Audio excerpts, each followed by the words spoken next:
Institute आहे त्या इंडस्ट्रीची institute आहे, कारण देशातल्या या क्षेत्रातल्या ज्या सगळ्या नामांकित कंपन्या आहेत त्या सगळ्यांचं कोलॅबरेशन होऊन IICT तयार होते. त्यामुळे ही पहिली इन्स्टिट्यूट आहे की जी इंडस्ट्री पार्टनरशिपमध्ये आणि सगळ्या आयकॉनिक इंडस्ट्रीजला एकत्रित आणणारी आहे. आणि मंत्री महोदयांनी सांगितलं की युनिव्हर्सिटी ऑफ यॉर्क जी आहे त्याच्याही सोबत एक टायअप करण्यात आलेला आहे.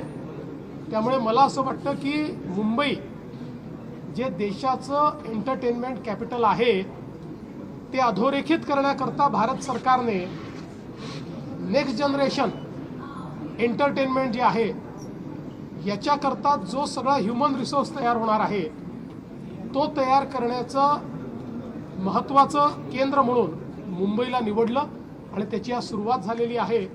आणि म्हणून मी भारत सरकारचे आणि माननीय प्रधानमंत्री मोदीजींचे, माननीय मंत्री महोदय अश्विनी वैष्णवजींचे महाराष्ट्र सरकारच्या वतीनं, महाराष्ट्राच्या जनतेच्या वतीनं आणि मुंबईच्या एंटरटेनमेंट इंडस्ट्रीच्या वतीनं खूप खूप आभार मानतो. या ठिकाणी क्रिएटर्स येतील, काही प्राधान्यक्रम असणार आहे का मुंबई किंवा असं काही? असं आहे की याच्यामध्ये जी काही ॲडमिशनची सिस्टीम कुठल्याही नॅशनल इन्स्टिट्यूटमध्ये असते तशा प्रकारचीच या ठिकाणी सिस्टीम असणार आहे. कारण जसं IIT आहे तसं हे IICT आहे, लक्षात ठेवा. ही काही छोटी मोठी इन्स्टिट्यूट नाही आहे, नॅशनल इम्पॉर्टन्सची, नॅशनल एमिनन्सची इन्स्टिट्यूट आहे. त्यामुळे या ठिकाणी पारदर्शी पद्धतीनं सगळे प्रवेश होतील.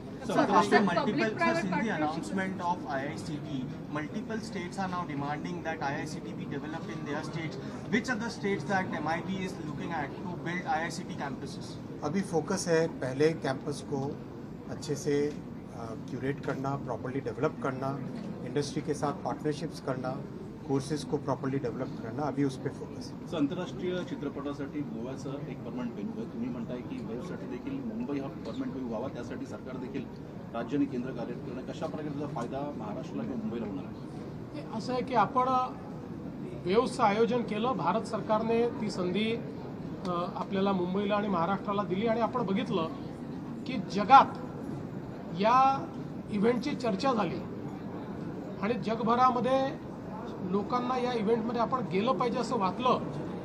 1 लाखापेक्षा जास्त या ठिकाणी क्रिएटर्स इकॉनॉमीचे लोक आले आणि जगातल्या 90 देशातनं लोक या ठिकाणी आले. त्यामुळे हा इव्हेंट भारताचा ग्लोबल इव्हेंट म्हणून आणि त्याचं केंद्र मुंबई म्हणून या ठिकाणी विकसित व्हावं अशी आमची इच्छा आहे. त्या संदर्भात भारत सरकारशी आमची चर्चाही झाली आहे. प्राथमिक त्यांनी आम्हाला त्या संदर्भात सकारात्मकता दाखवली आहे. त्यामुळे एक वेव्सचं परमनंट सचिवालय, कायम सचिवालय या ठिकाणी तयार करून आणि त्यातनं ॲन्युअल किंवा बाय ॲन्युअल जे काही केंद्र सरकार ठरवेल त्या प्रकारचा वैश्विक इव्हेंट हा क्रिएटर्स इकॉनॉमीचा या ठिकाणी करावा असा आमचा प्रयत्न आहे. थँक्यू.